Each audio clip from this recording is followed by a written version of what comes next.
Melvyn Bragg has lifted the lid on years of secret suffering due to ill health, which has left him massively weaker behind the scenes.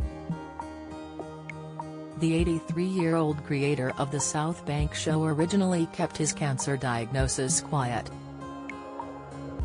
However, he has now revealed in a new interview with the Radio Times that he too was struck down, and still has a long hangover as a result. "I was very, very seriously ill for 2.5 years. I lost an awful lot of weight," the broadcaster lamented. "I had some very bad cancers.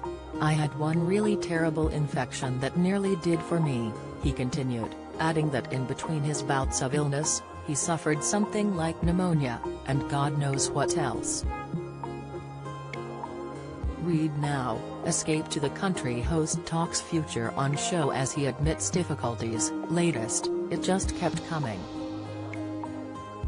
"It was retribution for having a profligate life, a reckoning," he insisted.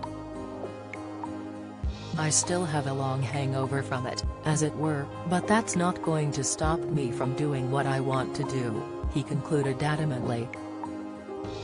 Melvyn added that he understands and admires people who choose to go public when they receive a diagnosis.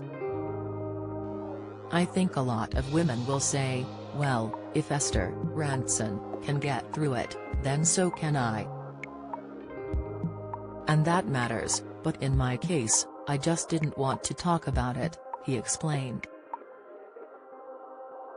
Don't miss: Phil Spencer suffers tragedy as parents killed after vehicle crashes into river. Tragedy, Dan Walker on reason he'd never be partners with Strictly's Jeanette Manrara. Insight, Loose Women star says Harry needs Williams' help before US work dries up. Latest, however, he revealed that the news broke after others noticed that he couldn't go to places and couldn't do things. "I can now, it's getting better, but I'm massively weaker in terms of walking and getting tired in the evenings," he added. The exhaustion Hess suffered in recent times meant that there was no prospect of him flying all the way to California to David Hockney's home near Mulholland Drive.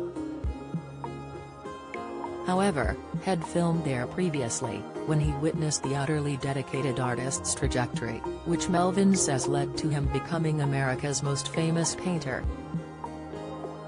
Inspired by his pals' winning streak, he added, "I remember watching him and thinking, I should work a lot harder at what I'm doing.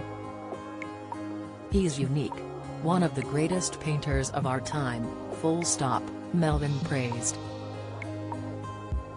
While both creatives spent time in South London, Melvyn remained in the UK while David moved to the USA, despite intermittently returning to spend time in Yorkshire and paint his mum Laura's portrait.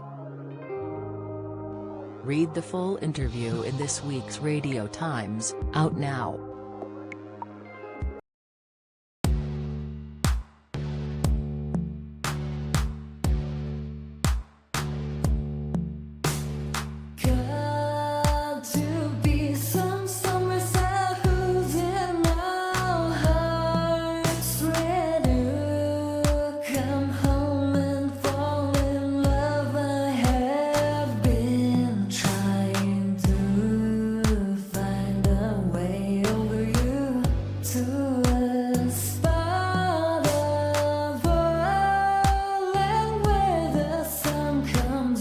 From